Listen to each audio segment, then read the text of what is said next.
It's opening day. You're in elk country. You have a tag, a pack, and somewhere between 6 and 10 days to make something happen. 9 times out of 10, here's where most elk hunters go wrong. They start moving without a system. They cover miles because moving feels like progress. They stop at the first fresh track they find and ponder everything that they could possibly think of about the elk that may have been there. They call it the first bull they hear without knowing where he's going or how to get to him without burning the setup. The first 48 hours of an elk hunt aren't about covering ground or guessing. They're about gathering intelligence fast enough to make and build a real plan and executing that plan before the pressure you're creating starts working against you. Here's what the first 48 hours actually are: the fastest elk education you're going to get all season. The mountains telling you where the animals are living, how they're moving, and what pressure is doing to their patterns. Most elk hunters aren't listening. They're wandering, burning country, educating elk, and running the same approach in new terrain that failed them last year somewhere else. This video is a complete system for the first 48 hours: how to read access and pressure, where to look for security, feed, and water, how to read sign and which sign to ignore, how to use sound and glass to find a huntable group of elk fast.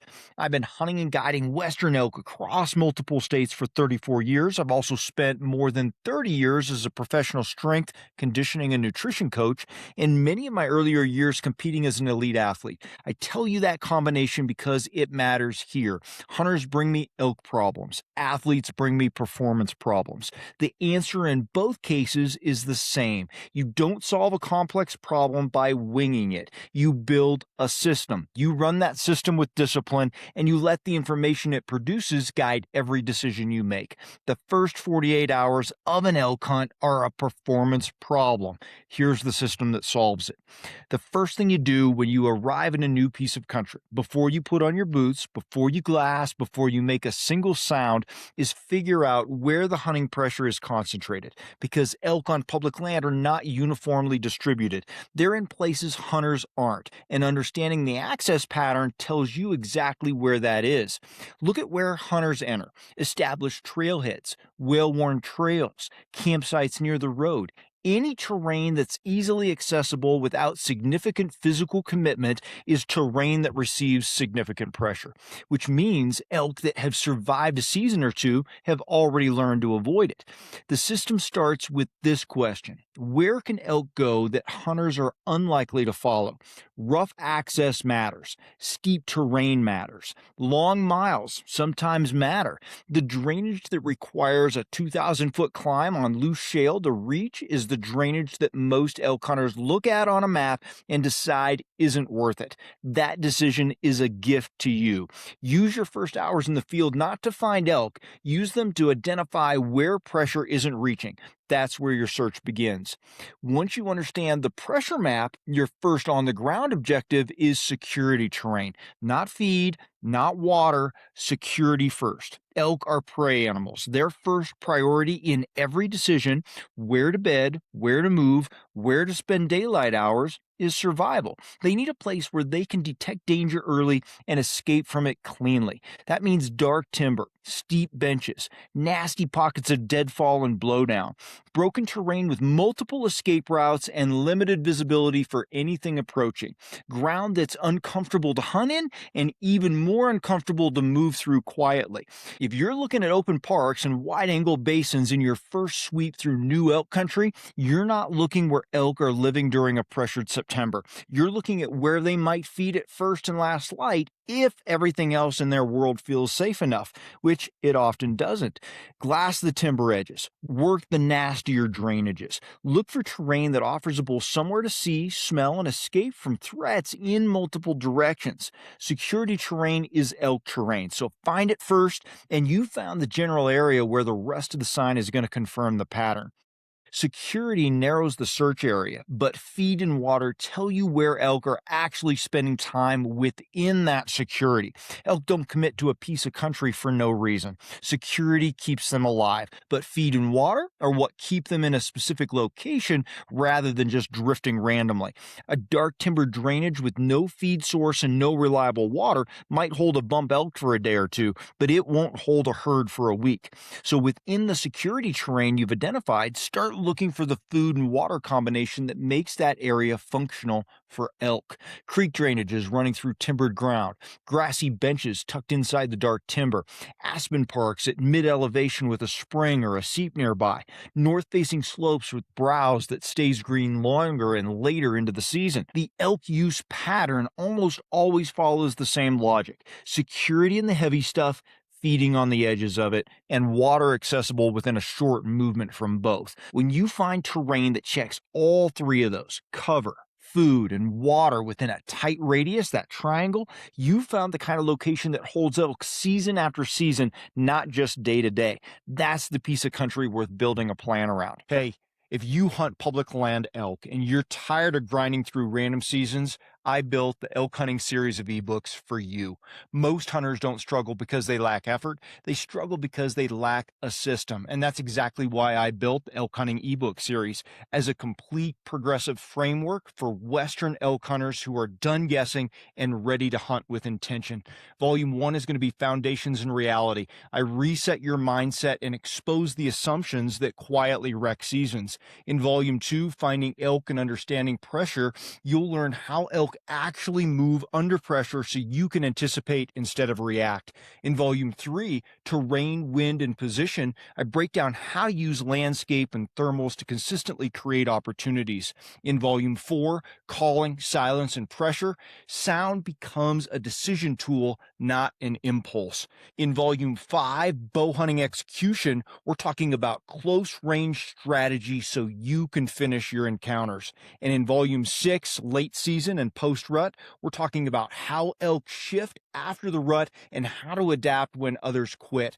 This is a system built for consistency. This isn't theory, it's a structured system to help you find elk, read country, and make confident decisions every season. Buy each volume individually or bundle them all to save 50% off at backboneunlimited.com. Now, let's talk about one of the most common and most expensive mistakes hunters can make in the first 48 hours. They find sign, a rub, a wallow, a set of tracks, pile of droppings, and they treat it as an active location without first determining when that sign was actually made. Old sign tells you elk were there. It doesn't tell you that they're there now. A rub that's dried and browning at the edges could be a few weeks old. Tracks in dry, cracked soil without any moisture in the edges were probably before the last rain or even the last dew. Poop that's hard and odorless has been sitting for at least days or weeks. Hunting those locations as if they're current is how you burn a lot of time and energy in country that the elk have already moved out of. The question that matters isn't were elk here, it's when were elk here and are they still using this area. That distinction changes everything about how you prioritize locations in the first 48 hours. Active wallows with dark, wet mud that smells like elk and urine are probably worth more of your time. An old rub line with no fresh activity alongside it is probably just a data point, not a destination to focus on. Read the sign for that freshness first, then decide what it's worth. Now, fresh sign is valuable. Fresh sign with direction is something that you can build a plan around. A track tells you an elk was somewhere. A track with a readable direction of travel, matched to the time of day and the terrain, tells you where that elk was going and maybe why. And that's the information that converts into a setup. Elk movement follows predictable logic. Feed areas in low light, moving to security and bed as the day heats up, bedding ground during midday, back to feed and water as evening light drops. Pressure applied from one direction pushes elk towards security terrain in a different direction. Once you understand those kinds of patterns, a set of fresh tracks heading uphill into heavy timber at 9 a.m. is telling you exactly what's happened and where that animal is right now. Read direction in the context of time and terrain. A track heading into dark timbered north facing slope in mid morning means the animal is bedded uphill, probably within a mile.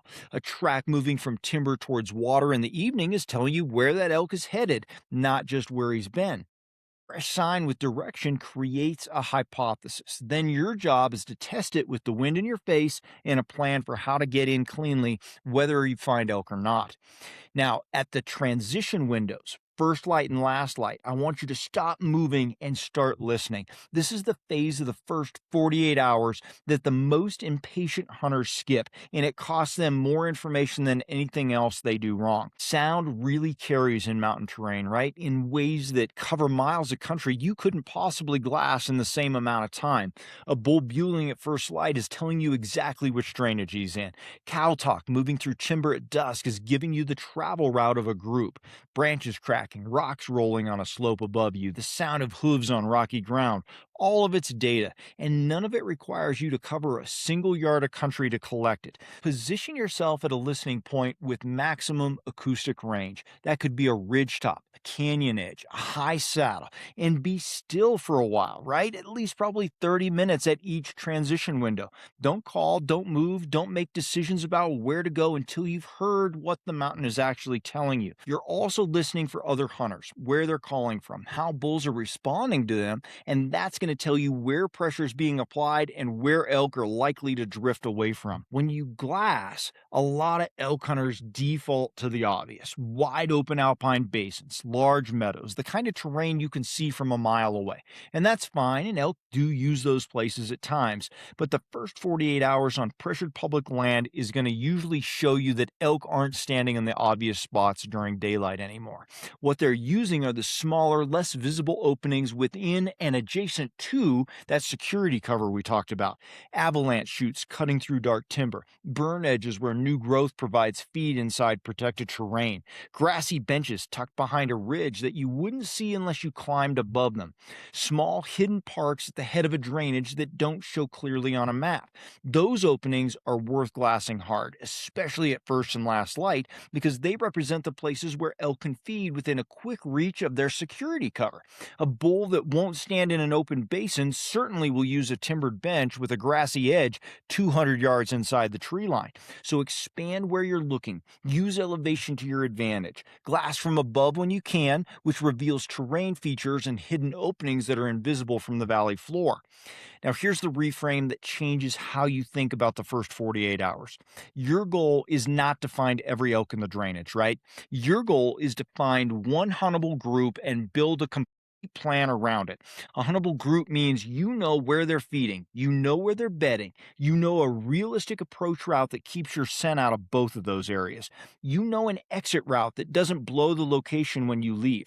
That's the complete equation, and it requires patience and observation, not just miles on your boots. When you find a group that checks all of those boxes, the evaluation is pretty simple, right? Can you approach with the wind in your face throughout it? Is there a setup position that gives you a realistic shot opportunity? Can you get in and get out without educating every animal in the area? If the answer is yes, that's your hunt. Build the plan and execute it.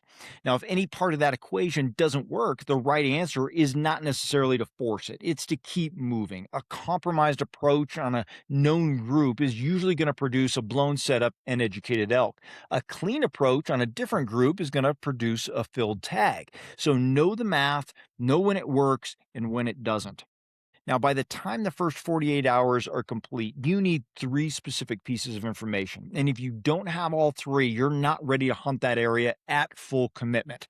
First, where do they feed? The specific locations and the time windows, right? Not just a general area. The actual bench, the creek bottom, the timbered edge. You need to be able to draw it on a map. Second, where they bed, the general security zone. You don't need to know the exact tree, but you need to know which drainage, which aspect, which pocket of cover they're moving into as the day heats up. That tells you where your approach has to stop. Third, how you can get in without educating the elk. The entry route that keeps your scent away from both the feed area and the bed area, from the moment you leave camp to the moment you're in position. This is the piece a lot of hunters skip, and it's the piece that determines whether your intelligence actually converts into a field tag or just another good story about elk you found but couldn't close on. Feed, bed, entry route. When you have all three, now you've got a better plan. Then you hunt it. The first 48 hours are the most valuable intelligence window of the entire hunt, right? And they're only valuable if you run a system instead of wandering through them. So start with your access and pressure, find the security terrain, confirm feed and water, ignore old sign, read fresh sign for direction, listen at the transition windows, glass those hidden openings, find one huntable group and evaluate it completely before you commit to them. That's the locate, evaluate, position, then hunt system in that order every time. The elk hunters who consistently tag bulls on public land aren't the ones with the best luck or the most elk in their unit. They're the ones who spend the first 48 hours building a real plan that actually works, and then they execute on it cleanly. Now, if this episode made you realize you need a better elk plan this season, don't just watch another video and hope it all comes together. Build your plan now. If you want to study my full system on your own, start with my elk hunting series of ebooks. If you want daily guidance, accountability, and a place to ask questions as season gets closer, join me on Team Backbone.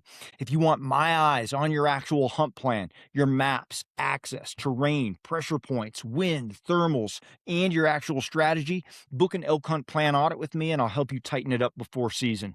If the missing piece is your body, your legs, your lungs, and your ability to handle the mountain miles and heavy pack, check out my Backbone Unlimited training plans. And if nutrition is where you need more structure, getting leaner, fueling long days, or building a better in-season food plan, check out my nutrition plans. The elk hunters who are ready in September are the ones who start tightening their plan now. So go to backboneunlimited.com, choose the path that fits where you are right now, and I'll help you get started. Thanks for being here. I appreciate each and every one of you. I'll see you in the comments. You know I read them all. Until next time, train harder, hunt smarter, and never settle.